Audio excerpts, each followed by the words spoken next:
अगली खबर बिहार के जनपद सुपौल से आ रही है। आपको बता दें कि सुपौल जिला के त्रिवेणीगंज अनुमंडलीय मुख्यालय स्थित आदर्श थाना त्रिवेणीगंज परिसर में रामनवमी पर्व को लेकर शांति समिति की बैठक रखने का है। एसडीएम एस जेडसन ने बताया कि आगामी रामनवमी पर्व है, जिसको लेकर शांति समिति की बैठक रखी गई है ताकि पूर्ण रूप से शांतिपूर्ण वातावरण में रामनवमी पर्व मनाया जा सके। साथ ही ये भी बताया कि डीजे पर पूर्ण रूप से प्रतिबंध रहेगा। ऑर्केस्ट्रा या अन्य किसी प्रकार का कार्यक्रम कोई भी करता है तो उसे परमिशन लेना पड़ेगा। वहीं असामाजिक तत्वों के लोगों पर पुलिस प्रशासन की पैनी नजर रहेगी। साथ ही उन्होंने ये भी बताया कि सरकारी जमीनों या शहरात की जमीन जो भी अतिक्रमणकारी है उस पर जल्द कानूनी कार्रवाई की जाएगी। बैठक में पुलिस प्रशासन सहित दोनों समुदाय के लोग और राजनीतिक दल, गणमान्य व्यक्ति, दर्जनों लोग शामिल थे। देखिए एक रिपोर्ट हमारे संवाददाता बलराम कुमार के साथ। सज्जन बाबू ने सुझाव दिया कि मॉडल दुकान लगना चाहिए। दुकानदार के अप्रत्यक्ष ठेकेदार लोग होंगे, यहाँ मजबूत प्रत्यक्ष वाला तो है नहीं यहाँ पे। एक जगह से सुझाव आया कि अतिक्रमण है, अतिक्रमण पे भी काम हो रहा है। आपको पता होगा खुद में नापी भी हुआ, अतिक्रमण दिखता भी है। सुबह के टाइम में 2 दिन पहले हम पूरा मेला घूम के देखे हैं। पूरा पीछे तो गंदा है, लेकिन काफ़ी पीछे मैदान है और कुछ अतिक्रमित भी है, तो वो तो सरकारी प्रक्रिया है अतिक्रमण हटाने का। मामला चल रहा है, नापी भी हुआ है। उसके आगे जिला पदाधिकारी महोदय का जो निर्देश होता है उस हिसाब से हम लोग आगे बढ़ेंगे उस काम पर, अतिक्रमण भी हटेगा।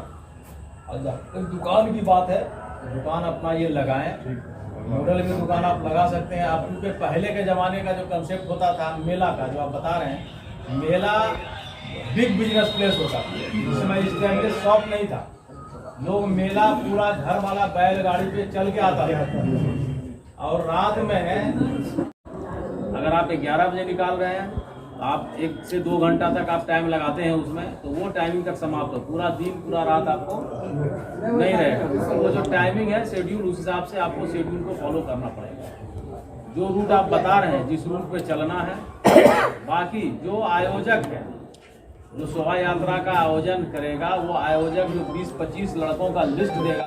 हम सब के पर्व में शामिल हुए और हमको कहीं पर भी अलग अलग नहीं दिखाई पड़ा। और जहाँ तक रही शांति व्यवस्था का बात, उसमें एसडीओ साहब आपको सारी बातें कह चुके हैं। हम लोग अमल करेंगे उस पर और बतौर गार्जियन आप ही लोग उस पर रहेंगे। और आपकी नज़र अगर रहेगी तो निश्चित रूप से शांति व्यवस्था बनी रहेगी। आपकी नज़र हटेगी तो ही तकलीफ की घड़ी आएगी। बस इतना कर करके हम जवाब दें तो फिर आगे शांति के बारे में सोचना ही नहीं होगा। जब हम अपने आप को आप और हम में तब्दील कर लेते हैं तभी डिफरेंस की बात आती है। ये सोचने की बात क्यों पड़े कि वो पर्व है हमें देखना है, वो पर्व है हमें देखना है। हमको ये देखना है कि वो पर्व है हमें मनाना है, हमको खुशी में शामिल होना है। आप घर पर मनाते हैं पर्व और हम सबके पर्व में शामिल होते हैं, क्योंकि आपको जब से हम सर्विस में सेवा में आए हैं तभी हम घर जाकर दुर्गा पूजा नहीं मनाए, कभी हम जाकर के ईद रमजान वगैरह में नहीं गए। लेकिन यहाँ आने पर इस तारीख को निकलना है। आपको पूर्व लाइसेंस जो आपका है मिला हुआ, वो लाइसेंस आप डीएसपी साहब को देंगे। नया रूट उसमें कोई एडिशन नहीं होगा। जो आपका कम से कम जो शौचालय की व्यवस्था है, व्यवस्था है, उसकी व्यवस्था रखे गए थे। रामनवमी की बैठक आज थी शांति समिति की, और इस शांति समिति की बैठक में त्रिवेणीगंज के सभी गणमान्य, सभी राजनीतिक दल के जनप्रतिनिधि, व्यापार मंडल के, मीडिया के सभी लोगों ने इसमें भाग लिया। और मुख्य रूप से ये है कि रामनवमी 10 तारीख को है। यहाँ 2 स्थानों पे चैती दुर्गा का भी आयोजन होता है, कुमियाही हाट और गुमड़ा सिमरिया पंचायत। विस्तृत चर्चा हम लोगों ने किया, गणमान्य लोगों का सुझाव भी लिया। बस इसमें मुख्य रूप से ये है कि शोभा यात्रा भी यहाँ पूर्व में आयोजन होता है, वो शोभा यात्रा भी निकलेगा। जो आयोजक है उसकी जवाबदेही है, प्लस शांति समिति के लोगों की जवाबदेही है, इसको शांतिपूर्ण ढंग से निकालेंगे।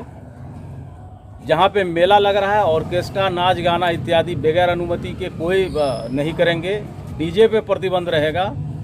उसके अलावे जो असामाजिक तत्व हैं या वो फेसबुक पर या फिर प्रत्यक्ष या अप्रत्यक्ष रूप से अगर सामाजिक सौहार्दपूर्ण वातावरण को खराब करेंगे तो उस पर सख्त कार्रवाई होगी। और जो गृह विभाग का निर्देश है रामनवमी त्यौहार को मनाने का, चैती दुर्गा को, उस दिशा में सभी लोगों को अवगत करा करके उसका अनुपालन हम लोग कराएंगे। ये अनुमंडल प्रशासन का दायित्व है, इसको हम लोग निर्वहन करेंगे। मेला ग्राउंड के अतिक्रमण के बारे में क्या कहेंगे? मेला ग्राउंड में जो अतिक्रमण है उसकी कार्रवाई चल रही है, नापी हुई है, जिला पदाधिकारी के पास मामला है। अब वहाँ से नापी के बाद कुछ आपत्ति पड़े हैं कि नापी छूटे हुए हैं, फिर नापी होगी। उसके बाद जो अतिक्रमण होगा वो निश्चित रूप से हटेगा, चाहे वो शहरात का अतिक्रमण हो या सरकारी जमीन का अतिक्रमण हो।